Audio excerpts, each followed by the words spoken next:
అని చెప్పేసి ఈరోజు ప్రోగ్రాం పెట్టడం జరిగింది. అయితే అన్న నేను చిన్నది ఒక 2 నిమిషాలు మాట్లాడతా ఎక్కువ. పార్టీ కోసం పనిచేద్దాం, ప్రజల కోసం పనిచేద్దాం. మన ఒక్కరిది కాదు, నలుగురి కోసం నిలబడదాం. ఎవరికి ఏ సమస్య వచ్చినా తప్పు మన వైపు లేనంత వరకు అవతలని కట్టడి చేసే తప్పు మన దాంట్లో ఉంటాం. నేను ఒకటే కోరుకుంటాం, మీ దగ్గర నుంచి ఏం జరిగినా ఏదైనా తప్పు మన వైపు ఉండవద్దు. తప్పు వాళ్ళ ఎదుటి వైపు వాళ్ళ దగ్గర ఉన్నప్పుడు మనం ఏం చేసినా కానీ తప్పు లేదు. మన తల్లిదండ్రులు పుట్టినప్పటి నుంచి ఇచ్చింది ఒకటే ఒకటి, డబ్బులు మనకు ఇవ్వలేదు, ఆస్తులతో మనం పుట్టలేదు, ఏది మనం ఇచ్చి మనకేం కనలేదు. కాకపోతే ఒకటే ఒకటి ఇచ్చిరన్న తల్లిదండ్రులు మాత్రం, అదే మన దమ్ము ధైర్యం. దాన్ని వెంబడ పెట్టుకొని వెళితే ఒక్క మనిషి దమ్ము కొన్ని కోట్లతో సమానం. ఎక్కడికైనా వెళ్ళొచ్చు, ఏదైనా చేయొచ్చు.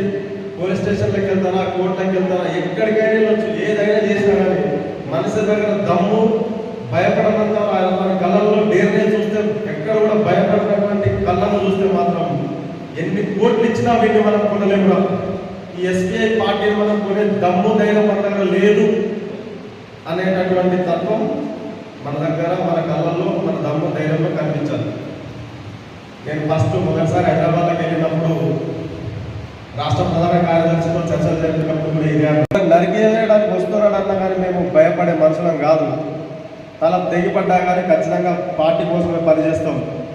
రేపు మేము ఏదన్నా అయితే ఏంటిదన్నా తమ్మిని ఏమైనా నీ ప్రాణానికి ప్రాణం, మా ప్రాణాల ముందు అక్కడ పెడతాము, నువ్వు టెన్షన్ తీసుకోకు, మీకు ఏది ఉన్నా కానీ రాష్ట్ర కమిటీ అండగా ఉంటుందని నేను కూడా ఎస్బీఐ పార్టీలో జాయిన్ అవ్వడం జరిగింది.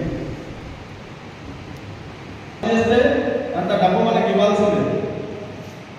ఇప్పుడు మనం 10 రూపాయల పని చేస్తే 5 రూపాయలు కమిషన్ తీసుకుని 5 రూపాయలు కాదు, సమాజం పని ఫలితం అంతే డబ్బు. ఏది కూడా వృధా కావద్దు. అన్ని సమానంగా ఉండే సమాజం తీసుకురావడం కోసమే మన ఎస్బీఐ పార్టీ పనిచేస్తుందని చెప్పేసి ఈ సందర్భంగా నేను తెలియజేస్తా ఉన్నాను. ఇంతటితో సమయం కూడా మనకి ఎక్కువ లేదు. ఈ అవకాశం ఇచ్చిన పెద్దలందరికీ ధన్యవాదాలు. సమయం లేట్ అయిపోతున్న పోరాడుతున్నా. ఇందాక ప్రజానాట్యం అనే వాళ్ళు వచ్చారుగా ఉన్నారని చెప్పారు. అది ప్రజానాట్యం అనే కళాకారులు ఉన్నారు. కమ్యూనిజం లేదు, జెండా కళలు ఒకటే, కానీ సిద్ధాంతాలు వేరు. కాంగ్రెస్ సిపిఐ ఆలోచన విధానం కానీ సిపిఎం కానీ లేదంటే ఎంఎల్ పార్టీలు కానివ్వండి, ఇవన్నీ ఉన్నాయి. ఇప్పుడు ఇవన్నీ కూడా అంటే తిరుగుతూ ఒక పేపర్ని 100 ముక్కలు చేసుకోరు కదా. ఇప్పుడు మీరు కూడా అంటే చేతి వచ్చేదా ఎట్లా అయింది? కాంగ్రెస్ మీకు ఎక్కడేం చేయలేదు. కమ్యూనిస్ట్ సిద్ధాంతాలు మంచిదైనా అందులో ఉన్నటువంటి నాయకత్వం చాలా బలహీనంగా ఉన్నారు. కాబట్టి ఆ సిద్ధాంతాలు వాళ్ళ బలహీనత మాకు నచ్చలేకనే మేము ఆ పార్టీల నుంచి మా ఆయతలకు పక్క జరిగి ఈ సోషలిస్ట్ పార్టీ ఆఫ్ ఇండియా అనేది స్థాపించడం జరిగినది. ఈ సోషలిస్ట్ పార్టీ ఇండియా ద్వారా ప్రజలకు మంచి సేవ, మంచి కార్యక్రమాల్లో రేపటి భావి తరాలకు విద్య, వైద్యం, నీరు, ఉద్యోగాలు ఈ సోషలిస్ట్ పార్టీ ద్వారా సాధించుకోవాలని సామాజిక న్యాయం కోసము ఈ సోషలిస్ట్ పార్టీ స్థాపించడం జరుగుతుంది. దాదాపు అన్ని కమ్యూనిస్ట్ పార్టీలలో కూడా ఇవే సిద్ధాంతాలు ఉన్నాయి కదండి. చెప్పుకుంటూ పోతారో ఆచరణలు పెట్టలేదు. కాబట్టి మేము ఇప్పుడు ఈ సోషలిస్ట్ పార్టీ ద్వారా ఖచ్చితంగా ఎన్ని అడ్డంకులు వచ్చినా సరే మేము ఖచ్చితంగా ఆచరణలో పెట్టమని ఈ సోషలిస్ట్ పార్టీ స్థాపించడం జరుగుతుంది. మీ పార్లమెంటరీ విధానమా లేదంటే మరి పార్లమెంటు మొత్తం నేషనల్ కాంగ్రెస్ విధానం లేదు? మీ విధానం తీసుకుని పార్లమెంటరీ విధానం తీసుకున్నారా లేదంటే బుల్లెట్ విధానం తీసుకున్నారా?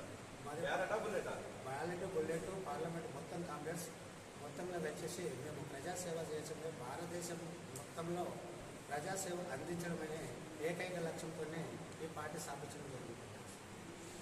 ఎన్ని రాష్ట్రాలు పనిచేస్తున్నారు? అంటే ఇప్పుడు దాదాపుగా అన్ని రాష్ట్రాలలో ఉంది, అన్ని దేశాలలో ఈ పార్టీ ఉంది. కానీ మన తెలంగాణ రాష్ట్రం